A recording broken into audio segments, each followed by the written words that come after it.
Hello everyone, and welcome to something I haven't named yet.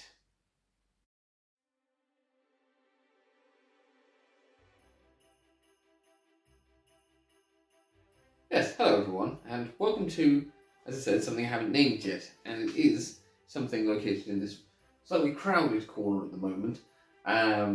So this is going to be an interesting corner of the railway. So in this corner we have the railway coming up the incline, going around the back onto the viaduct. So that's going to be on a hill. Here in the foreground there will be a tunnel with the branch line going into that before it makes the curve to come down this way towards Midwick Harbour, which is the seaside terminus down that end of the railway.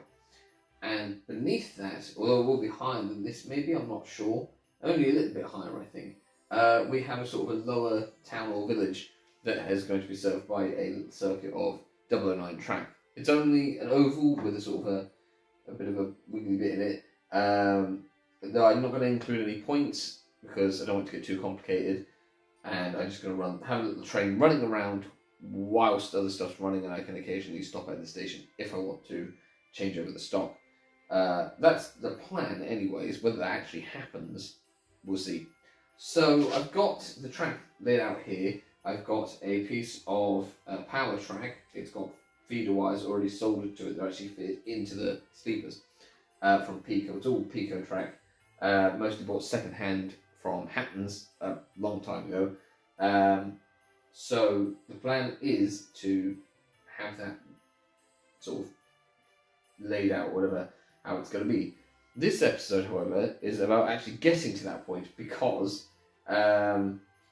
and I'll show you, it doesn't actually work because of clearances. Because where the board here ends, there's some wood that sticks out over the end, which is great for anchoring the track to, the board up here to the lower baseboard, but the track can't get past it. There's not enough clearance.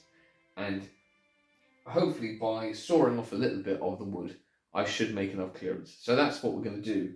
And then I'm going to plug it in and test it for the first time, properly make sure it actually works, and show you the two engines that I have. So I'm going to move the camera now. We're going to attempt to saw off some wood. So this just shows you what I mean. There's just not quite enough clearance on the end of this timber. I've marked out a pencil line where I could saw it off, and hopefully that will help.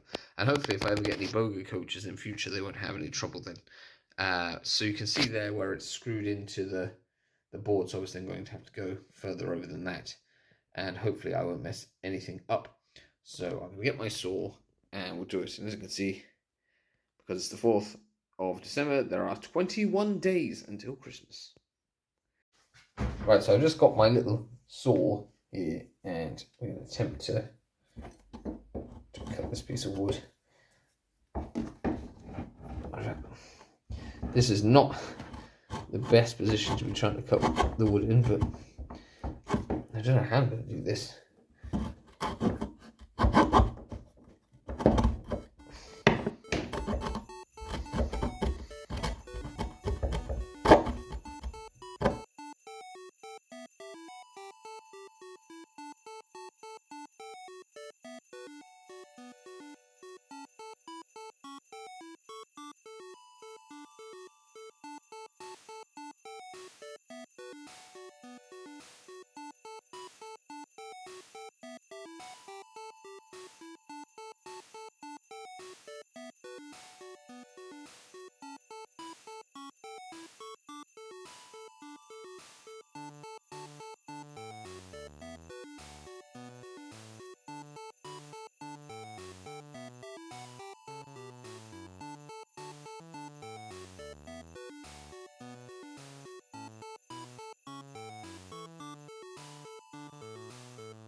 If I remember rightly, this piece of wood might actually be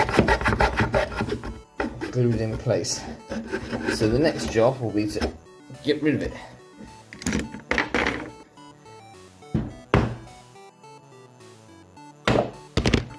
Well, that works. It's gone. Now there's a little bit of wood there, but that's fine. And I've got a spare chunk of wood for whatever I want to do with it. Now, just do the hoover.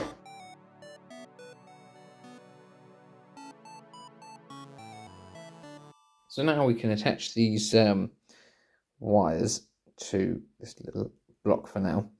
That'll allow me to temporarily use the small red knob controller that I normally have controlling the Beaglington-On-Sea branch. Oh, just rest it on that. And hopefully now, make sure the power's off before I plug it into the thing. These will connect and we can run the Duke. Ooh. Now, that should be forwards.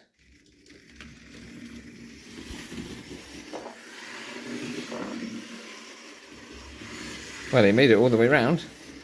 Obviously that's quite a brisk pace. I can actually slow him down to be more realistic. Oh, there is a bit jittery there. He's not been run in quite a long time, so. And obviously this is not the best controller for doing this with, but it was the easiest. Right, I'm going to add on these coaches now, and then we can have a look how it goes around the corner from a different angle.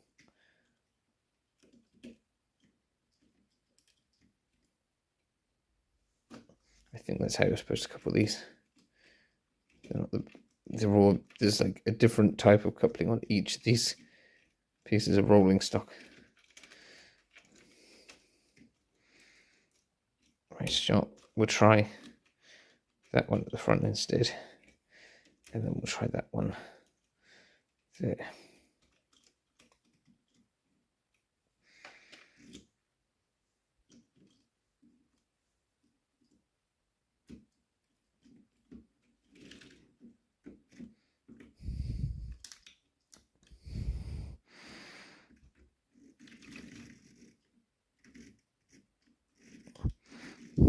Now, how's that?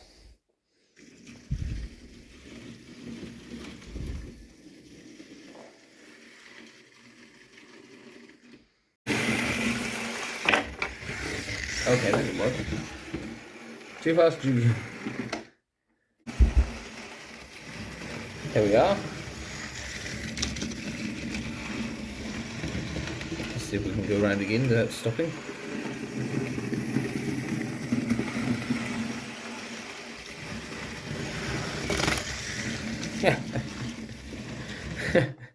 Oh well, right, I'm going to see now about running my other engine. Now, as you can see, this purple and orange illuminated locomotive is one that I got on eBay, I think, somewhere like that, during the pandemic. And it's mostly spent a lot of time at the desk, not really doing much, and I think its rear coupling's actually fallen off and is somewhere else, so that needs to be reattached. But it worked the last time I used it, and I'm hoping it's going to work now. So we'll see, as I apply power, whether she'll run. There we are.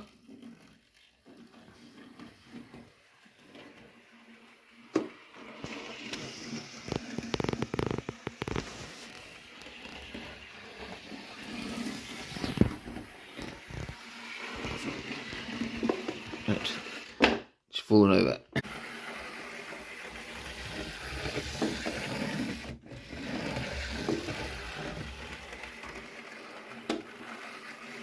And as you can see, this is working quite well. This controller runs the 009 things too fast, so they just fall off at the corners. So obviously you'll have to be doing it a bit slower when running it. There's also a figure in the cab of this one as well. It doesn't have a name yet, this engine.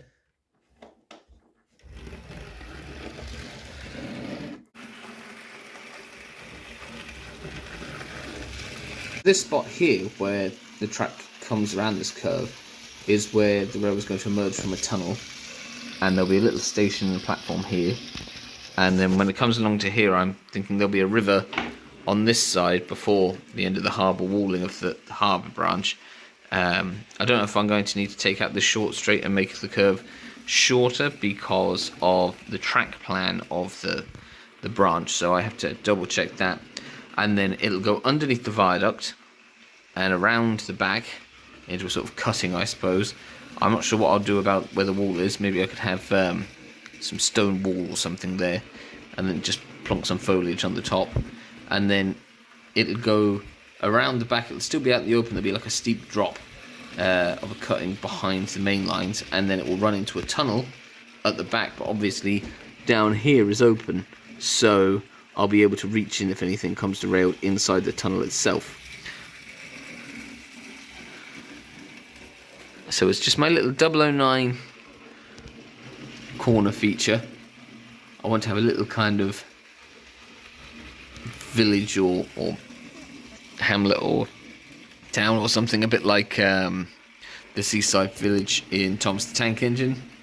There's a few shots I think in like series 3 maybe, where there's like a town on either side of a sort of an estuary. That's sort of a rough idea of what I want to do. So this will be ever so slightly above the height of the board, and that will give it a bit of relief down to the river. And then the buildings will sort of come up the hill a little bit, because obviously there'll be the tunnel up here. So as you can see, the tunnel is going to start here, and the hill will carry on up this way to where the main lines are, and then drop away the other side. And then I assume that the tunnel, well, it won't be too long because I need to get inside, so it will probably come out around here-ish, but it'll be sort of about here-ish below. So the trains will be running behind the stuff. So I haven't quite figured it out. I know what I want to do, but yeah, it's I see it actually working. I'll have to see if I can get this featured during the Christmas special, because it would be nice. I've got a 009 Pico Christmas bag in one of the first ones they did somewhere that I got in a different Christmas special episode, so hopefully I'll get that on.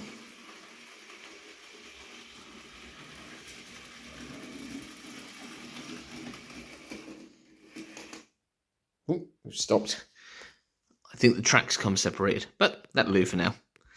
And so there we have it. The circuit can actually run a train round it now. It's not going to keep hitting into the wood. So my as yet unnamed 009 corner piece will hopefully run during the Christmas special, which, like I said, we're getting closer to. So thank you very much for watching. I'll see you again for another video soon, and hopefully this will develop into its own little series as I try and figure out what to do with it. Thank you very much for watching. Thanks to everyone who likes, comments, shares and subscribes. Don't forget to share to your friends, and tune in for another day of counting down to Christmas, I suppose. But now I'm off to film something else, I imagine. So yeah, that's everything. Oh, and there's also the subscribe button on the playlist thing. Let's get out of this cramped corner now. Oop.